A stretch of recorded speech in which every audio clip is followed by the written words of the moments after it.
Okay, are you guys ready to see the front garden? Um, I have been wearing this hat, or, sun visor thing from the dollar store, literally a dollar.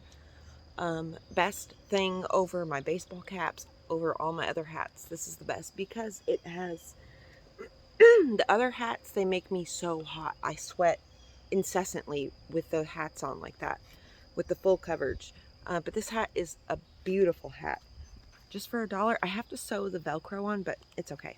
So I showed you guys my back garden. So let's go look at the front garden.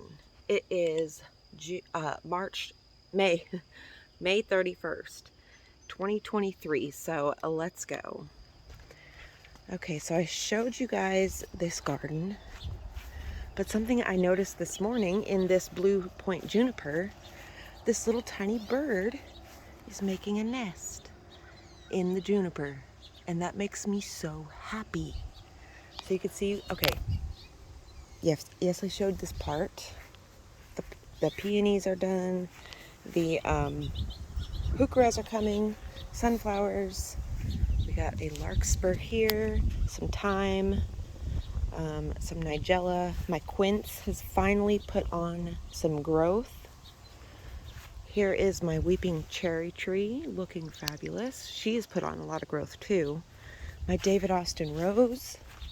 We already have one rose bloom, and this is the second. It's just now opening. These David Austins are so beautiful. And then we have a calendula down in there, Rogue. Okay, so look at this plant right here. This is called a lemon thyme, and it is in full bloom right now. And the bees, you can see the little bee on it. This plant started out as like a really small container plant, like the smallest you can get basically. I got it from just a local store to me, a local garden store. And I've had it here for 3 years, and look how big it's gotten. It just takes over. It is loving this spot and taking over, and I love it. And then we have an azalea back here, clover, we have some mint, butterfly bushes, we have the hibiscus right here, my lavender plant. Look how big the lavender has gotten. Oops, I tripped on those. The lavender. So eventually this lavender will take up this whole spot. And then behind it we have a marshmallow that has been there since last year. And look how big it's gotten. It's huge.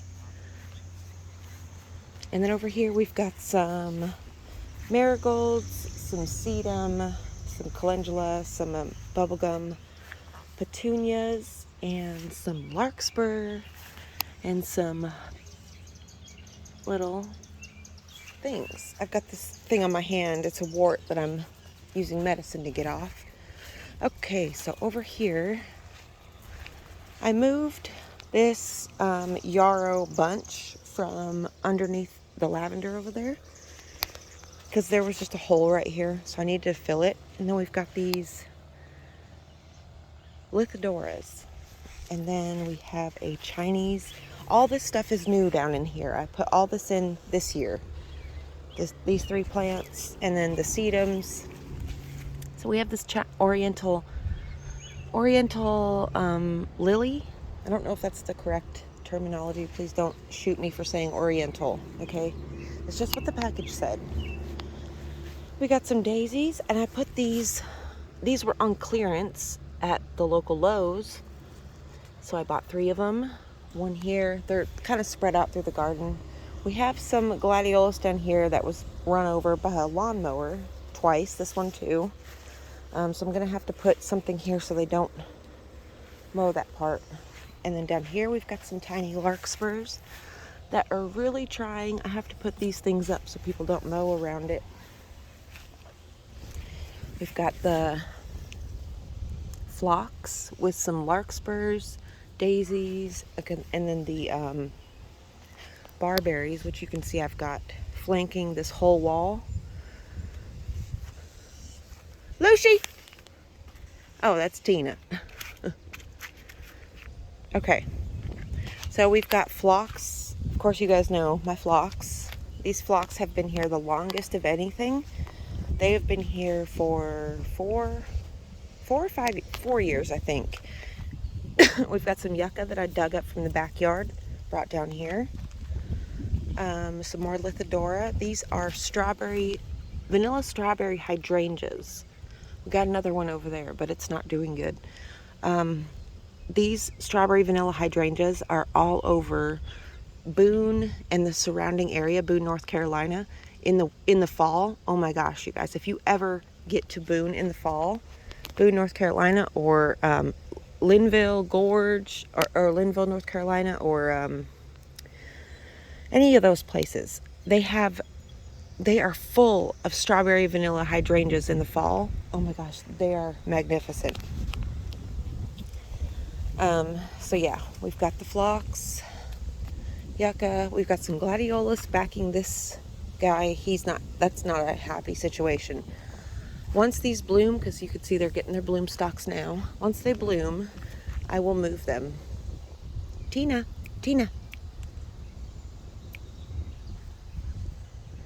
And then down here we got some iris, look at these beautiful snapdragons. So I'm going to give you just an overview look. You can see I have the whole bed. Tina, would you get out of there?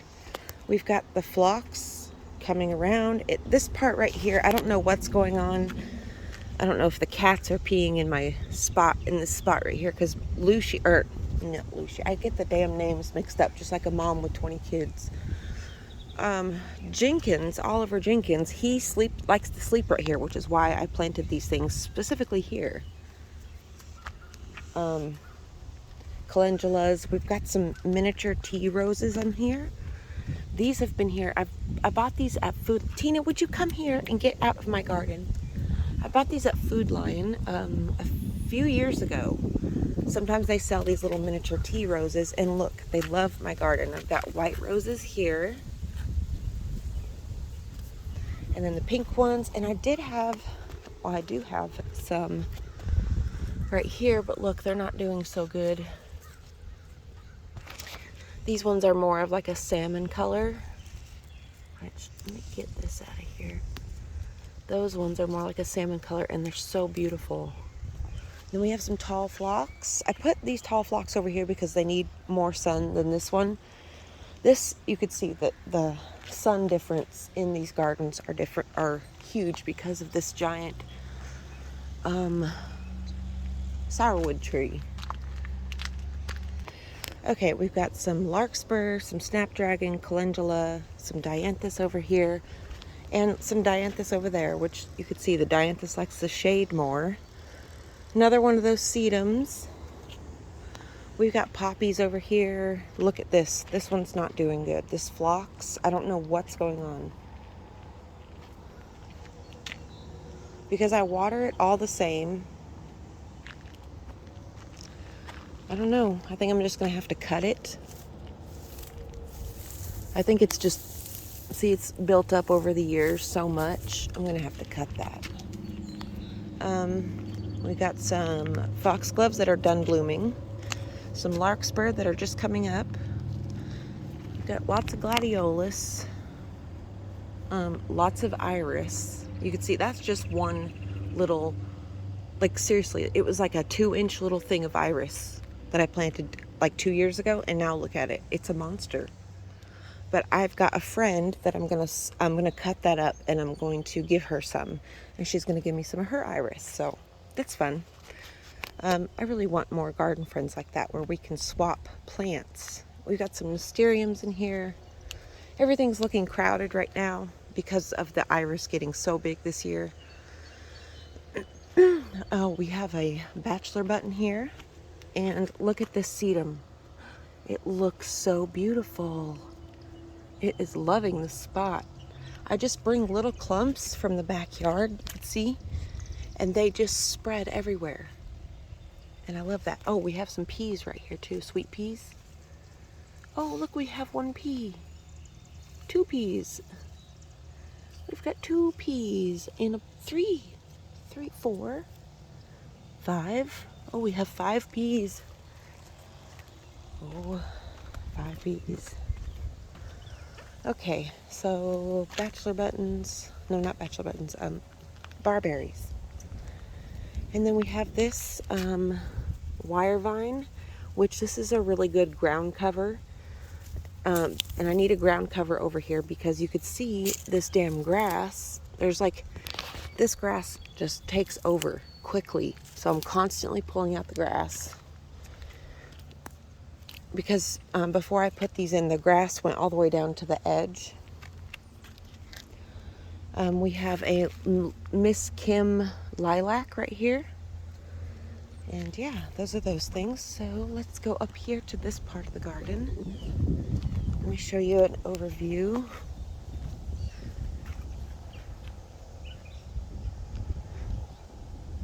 Sorry for the harsh lighting. It's midday.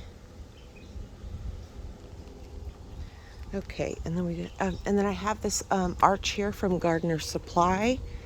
It is the Oxford arch. And then down here, I've got these little, these are miniature wild climbing roses that I found in the woods, and a sunflower. We have a blue star juniper right here that I don't know what's going on. I think the neighbor's letting their dog pee on my stuff, which is like killing it. I don't know though. Over here we have something exciting going on. So you can see I put this mesh around the tree because Oliver, look what he was doing to my poor crabapple tree. And you can see how big this crabapple has gotten. Look at it. It has put on some growth this year. When I bought that and put it in, Mark and I put this in, it was just a single trunk tree. And I've slowly, I let some suckers grow up, and I've been slowly making it to where it's going to be a multi-trunk tree when it's full grown. Because there's nothing better than a multi-trunk tree and like just hanging out in it. Okay, so down here, you can see I put some of these are river rocks that I got from Roan Mountain. So down here we've got these. I don't know if these are the Peruvian daffodils. No, these are irises. I can already tell. I think. I'm pretty sure these are irises, the Dutch irises. You can see just how small they are. Yeah, I'm pretty sure these are the Dutch irises that I bought from Food Lion. I bought the bulbs from Food Lion. Look at how small. Little teeny tiny iris. So we've got two getting ready to bloom, which is exciting. And then back here we've got cheddar pinks, yarrow, lots of yarrow getting ready to bloom, daisies getting ready to bloom, echinacea getting ready to bloom, which of course I will make another video when all this stuff is blooming because it's just too beautiful. And then we have a beauty berry here growing back, which I think I'm going to move this again. This will be the third time that I'm going to move it, but I got to move it somewhere it gets more sun, I think. Which this gets a lot of midday sun. It gets full midday sun. But I think it would do better if it had full sun. Down here we've got the gaillardias in bloom. I planted these last year and they came back. And with these little poppies, if you just keep something cool about them though, they do bleed. Look. Watch. It'll start oozing this white stuff. Come on, focus, biatch. It will start oozing this white stuff, and then if it gets on you, it and dries, it turns like red brown. You can see right here. You see that? It's like closing its own wounds. But there it is, look. That white stuff. It's like a milky, sticky substance. And if it gets on you, it'll stain your fingers. I learned that the hard way. But these if you keep cutting off these seed pods, it will keep blooming, which I continuously do. I'm always out here cutting all these seed heads off, so my flowers will stay blooming. There we go. And then this one, and this one. And then we have some calendula in there with some mums. And we have mums back here too. The mums are so pretty in the fall. And then we have a burning bush here, which the deer keep decimating. I'm gonna have to put some kind of ring around this to let it grow. We have this native hawksbill or hawkweed. I let these things grow because why not? They're so pretty. They look like a really long, spindly dandelions, but they're in the dandelion family, but they're not dandelions. So cool. You can see this yarrow in here is just getting smothered. And these daisies, these are Alaskan Shasta daisies. I grow these as an ode to my home, Alaska, because in the summertime, daisies grow wild up there, and they're just, oh, they're so pretty. Oh, and we've got this echinacea right here, getting ready to bloom, Cheyenne Sky echinacea. And then, oh, and we've got the dwarf Alberta spruce and the forsythia. On the edge of the house, we've got crepe myrtles. We've got, this is some more fennel right here. We got gladiolus and lots of dahlias. You could see my setup this year because I am determined to not have floppy dahlias this year. Last year, you guys, my dahlias were so damn floppy. It was shameful how floppy these things got. They were just flopping all over this part of this yard, and it was a mess. I'm telling you, it was a damn mess. So this year I'm prepared. They're going to grow up into this so they can, and these are, I'm going to have to dig these into the ground, hit these into the ground more. My roses, you could see they're blooming. So gorgeous. Last year, I was not able to get much roses because the animals kept eating them. You could see these are just now, this one just started opening today. This one opened yesterday. This one opened today. I mean, these are just like the sweetest smelling roses. They're just like an old time antique red rose, because these were here when I moved in. This was here, and a cherry tree was out here too, which I cut the cherry tree down. You can kind of see the, no you can't. This is the old stump to it. It finally died. But yeah, there was a cherry tree out here. You could see down in here, these little fuchsia, no, these aren't fuchsia. What are these? No, these might be fuchsias. I can't remember, you guys. These are brand new to my garden, though. These little guys. They look just like the gladiolus, but much smaller. Here you can see the little bloom head. Get ready to bloom. And then, of course, we have the bubblegum petunias. And another... This is one of those autumn blaze sedum, I think it's called. I can't remember what the name is, but it's a sedum. And it gets really beautiful flowers in the fall. And we have this sage, like the other sage on the other side of the yard I showed you. This is an evergreen, and this thing, I mean, it's massive this year, and it's still flowering. I cut like all flowers. If the blooms are done, you can just cut the seed, cut the little heads off where the blooms were, so they don't go to seed, and you will get more flowers. You could see here, this guy is wanting to flower again. Very strong white sage. And then we have some asters right here. And of course the yarrow, it just takes over everything. That's one thing, it's like mint. If you're not prepared for it to take over your garden, don't put it in your garden.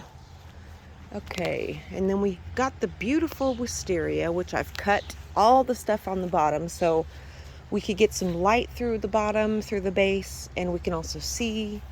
And then we've got the two Woodgelias right here. Woodgelias. These guys, they already bloomed, but they get really beautiful fuchsia, like bell-shaped blooms on them early in the year. Like almost a month ago they bloomed. So yeah, that's the front yard. And then of course, let me show you the an overview of everything. Okay, and this is the long video. And then on this side, I've got gladiolus growing. Got one here and another one here that I accidentally cut down, but it doesn't matter because they come back. And then I got some, what do you call it? Marigolds planted in here too. But yeah, this side of the garden is just kind of blah. It, like, nothing happens over here. I want to start planting this up more, but like the lighting situation is so weird.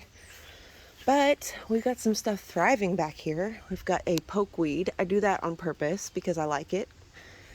And then we've got my weeping pussy willow tree that Mark bought me a few years ago. It used to be in the front yard, but it did not like the intense sun that it was getting out there. So I moved it back here, and it's much happier. This is my old Chinese witch hazel. This is where I put it, and it just totally died because it needed more sun than I was giving it. But you don't know those things until it's all trial and error. You could see my giant hosta. This is, what is this one called? I can't remember, but it's one of the biggest hostas that you can buy. And it has this gap here because one of the leaves was like halfway ripped off, so I just kind of took it off, and I'm trying to train it to kind of like go back around, you know. And then we have some bee balm right here and another little baby hosta, and I've got one of my fig trees out here and lots more hostas. And you can see my little grass pad that I've built. This all used to be dirt back in here. You can see that is my compost pile. I just throw all of the like scraps from the garden, all the cuttings and everything, anything that I cut off the plants, put it in a bucket, and then I dump it there. And it gives me the most beautiful soil, and I don't really have to go over there and get the soil because you can see I'm on an incline, so the soil just kind of falls down into my garden. All the nutrients, all of the stuff that's in there. This dang neighbors cut all these bushes with a lawnmower or a weed whacker. Look what they did.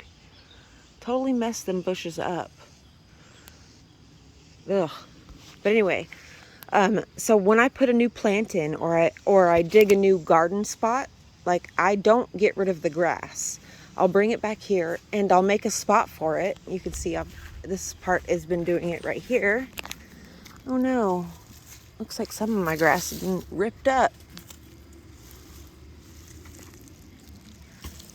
But right here you can see I just like mess up the ground a little bit. I'll take my sturdy garden rake and I'll mess the dirt up, and I'll put the grass pad down and I'll water it, because, you know, I don't want to be standing on the dirt in the shade, and the cats like to lay out here. So yeah, there's Sage, or Katie is her new name. I hope you guys enjoyed this look at my full garden. And I will do another one here in another, I don't know, a couple weeks or so, because everything is getting ready to bloom. All of the summer stuff is getting ready to bloom, and that's exciting. So I love you all so much. Oh, really quick, I'm super salty about those poppies ending up in their garden. Those are my poppies. I planted those. I bought those seeds. And the wind blew them all over there. And look how freaking gorgeous they look. Oh, I'm so upset about it. I'm going to ask them too if I could go over there and cut the seed heads, because those seed heads are for my crafts. But yeah, anyways, I love you all. I hope you're all having a beautiful day. Say goodbye, Katie. Hello, Katie. Oh, Katie baby. We'll see you again soon. Bye-bye.